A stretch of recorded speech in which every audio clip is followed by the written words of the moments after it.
तो कहते हैं ना कि जब कोई भी देश दूसरे देशों को नुकसान पहुंचाने की हद पार कर जाता है तो उससे सारे देश पीछा छुड़ाने लगते हैं।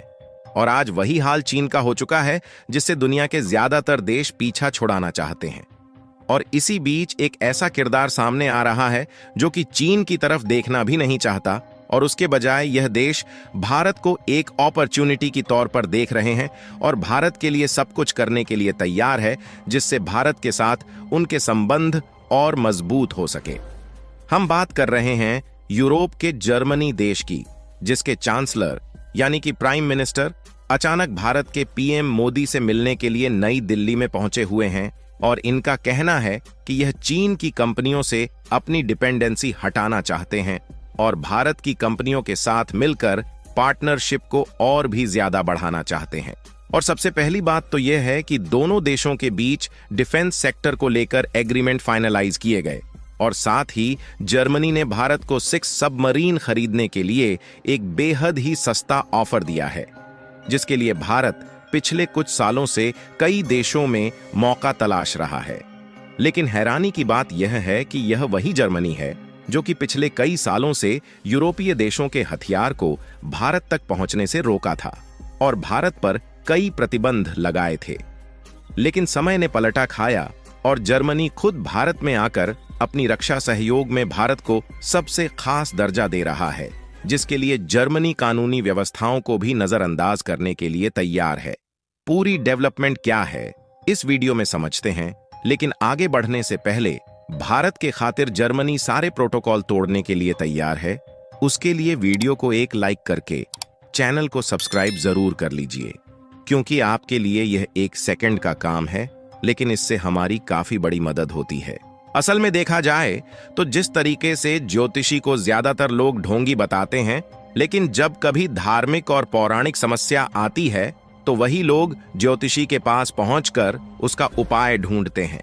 और ठीक उसी तरीके से आज से कुछ साल पहले जो देश भारत को रोक रहे थे और भारत के द्वारा किए जा रहे कारनामों को गलत ठहरा रहे थे, अब वही देश भारत को उगते हुए सूरज की तरह देख रहे हैं। और जब चीन जैसे देश के दलदल में बुरी तरीके से फंस चुके हैं, तो वहां से निकलने का उपाय उन्हें केवल भारत में दिखाई दे रहा है। और इसमें खासकर यूरोपीय देश चीन के साथ अपने व्यापार को कम करना चाहते हैं और साथ ही अपने डिफेंस सेक्टर को भी भारत के साथ पार्टनरशिप में आगे बढ़ाना चाहते हैं। दरअसल बात की जाए यूरोपीय देशों की, तो यह भारत से फायदा तो जरूर उठाते हैं, लेकिन हमेशा से ही इनका भेदभाव पूर्ण रवैया भारत के खिलाफ देखने को मिलता है।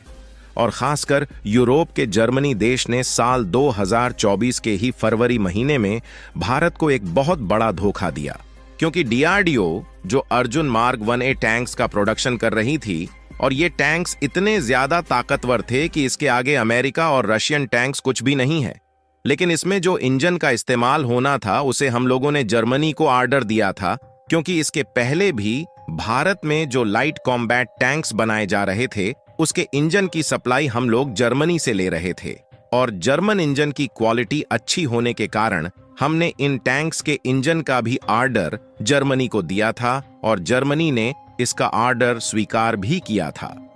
लेकिन जब बात आई अर्जुन टैंक्स में इस्तेमाल होने वाले इंजन की सप्लाई करने की, तो इन्होंने ऑफिशियली भारत को सीधे तौर पर मना कर दिया और कहा कि हम कम से कम अगले 4 सालों तक आपको इंजन की सप्लाई नहीं दे पाएंगे। हालांकि यहां पर भारत बहुत बुरी तरीके से फंस गया था, क्योंकि भारत की डीआरडीओ खुद के लिए तो अर्जुन टैंक्स बना ही रहा था, साथ ही अफ्रीका की तरफ से भी इन टैंक्स को बनाकर एक्सपोर्ट करने का ऑर्डर लिया था। और शायद जर्मनी नहीं चाहता था कि भारत अफ्रीका में इस तरीके के खास टैंक्स की सप्लाई करके कमाई करें और जर्मनी जैसे देशों का धंधा अफ्रीका से बंद हो जाए, इसीलिए उन्होंने इंजन बनाने से ही मना कर दिया। हालांकि जब इस तरीके का सवाल खड़ा हुआ तो भारत की डीआरडीओ ने इंजन बनाने पर खुद काम किया और 1 से 1.5 महीने के भीतर खुद का नया इंजन बनाकर तैयार कर लिया। यानी कि जर्मनी ने भारत को रोकने के लिए अपनी फुल कोशिश की, लेकिन भारत को रोकने की उनकी कोशिश नाकाम हो गई। और खबर निकलकर आ रही है कि अब जर्मनी खुद भारत के पीछे हाथ धोकर पड़ चुका है और यह किसी भी हद पर जाकर अपनी पनडुब्बी इंडियन नेवी को बेचना चाहते हैं। और रिपोर्ट में आप देख पाएंगे कि उन्होंने भारत को विशेष दर्जा भी दे दिया। दरअसल बदलते समय के साथ तकनीकें भी अब बदल चुकी है और अगर अब समुद्री क्षेत्र की रक्षा करना है तो आज के समय में युद्धपोत और एयरक्राफ्ट कैरियर के साथ साथ सबसे उपयोगी हथियार पनडुब्बी यानी कि सबमरीन बन चुकी है, क्योंकि सबमरीन पानी के अंदर काफी तेजी के साथ चल सकती है और किसी भी खुफिया जानकारी को पता लगाने के साथ साथ मिसाइल अटैक भी कर सकती है। और जिस तरीके से चीन समुद्र के इंडो पैसिफिक रीजन में अपनी गतिविधियां कर रहा है उससे भारत काफी ज्यादा परेशान है। इसीलिए भारत नहीं चाहता कि भविष्य में चीन हमारे लिए भारी पड़े, जिसके सॉल्यूशन के लिए भारत ने पिछले साल प्रोजेक्ट 75 के तहत 6 सबमरीन को स्वदेशी तौर पर डेवलप करने के प्रोजेक्ट पर काफी ज्यादा ध्यान दिया है, क्योंकि आज के समय हमारे पास कुल 17 पनडुब्बियां हैं, जिनमें से एक परमाणु पनडुब्बी है और बाकी की पनडुब्बियां नॉर्मल है। और इसी में से कुछ पनडुब्बियां काफी ज्यादा पुरानी हो चुकी है और उन्हें सेवा से बाहर किया जा रहा है।